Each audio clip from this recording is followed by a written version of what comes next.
আমি ব্যক্তিগতভাবে মনে করি যে খেলাধুলার সঙ্গে রাজনীতির সম্পর্ক থাকা উচিত নয়, চলমান অবস্থাতেও নয়। ভবিষ্যতে যারা খেলা ছেড়ে দেবেন তারা রাজনীতিতে যেতেই পারেন, এটা তাদের অধিকার। আমি এই বিষয়ে ঠিক মন্তব্য করতে চাই না, কারণ এটা আমার সাবজেক্ট নয়। আমার ঠিক ইয়ারটা মনে নেই, সম্ভবত 91 সালে আমি বোর্ডের মেম্বার হয়েছিলাম এবং সেই টার্মটা ছিলাম বোর্ডের মেম্বার হিসেবে। স্যার, এখানে আমরা অধিকাংশ স্পোর্টস রিপোর্টার, এই জন্যই প্রশ্নটা আপনাকে করছি যে আমরা অনেক ক্রিকেটারকে দেখছি যে যারা খেলা চলাকালীন সময় রাজনীতিতে চলে যাচ্ছে এবং রাজনীতির উল্টো পিঠটাও তারা দেখছেন। মানে খেলার মাঠ থেকে রাজনীতির মাঠে যাওয়াটা আসলে আপনার কাছে কতটুকু যৌক্তিক মনে হয় স্যার? আমি ব্যক্তিগতভাবে মনে করি যে খেলাধুলার সঙ্গে রাজনীতির সম্পর্ক থাকা উচিত নয়, এবং যেটা চলমান অবস্থাতেও নয়। ভবিষ্যতে যারা খেলা ছেড়ে দেবেন তারা রাজনীতিতে যেতেই পারেন, এটা তাদের অধিকার।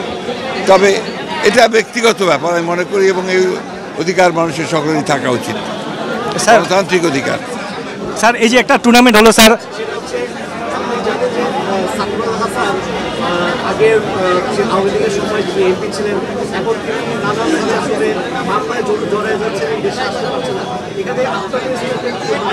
আমি এই বিষয়ে ঠিক মন্তব্য করতে চাই না, কারণ এটা আমার সাবজেক্ট নয়। বহুদলীয় গণতন্ত্রের প্রবক্তা,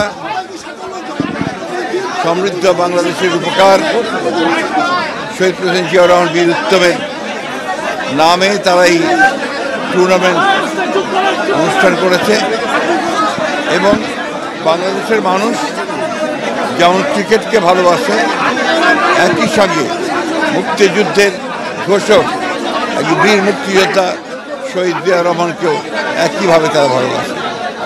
শহীদ জিয়াউর রহমানের যে ক্ষণজন্মা পুরুষ ছিলেন, এবং রাষ্ট্র গঠনের প্রতিটি ক্ষেত্রেই নির্মাণের অতি অল্প সময় তিনি যতদিন বেঁচে ছিলেন তিনি চেষ্টা করেছেন প্রতিটি ক্ষেত্রকে উন্নত করবার জন্য। সংস্কারের মধ্য দিয়ে তিনি কাজ করেছেন। ক্রীড়াঙ্গনেও তিনি অনেক অভূতপূর্ব কাজ করেছেন, এবং তার সময়ে তিনি চেষ্টা করেছেন খেলাধুলা ক্রীড়াঙ্গনকে আরও বেশি অ্যাক্টিভ করে তোলার জন্য। আজকের আয়োজকদেরকে আমি আবারও আন্তরিক ধন্যবাদ এবং কৃতজ্ঞতা জানাতে চাই, তারা আজকের এই দিনে এই মহান রাষ্ট্রনায়কের নামে এই ক্রিকেট টুর্নামেন্ট আয়োজন করেছেন।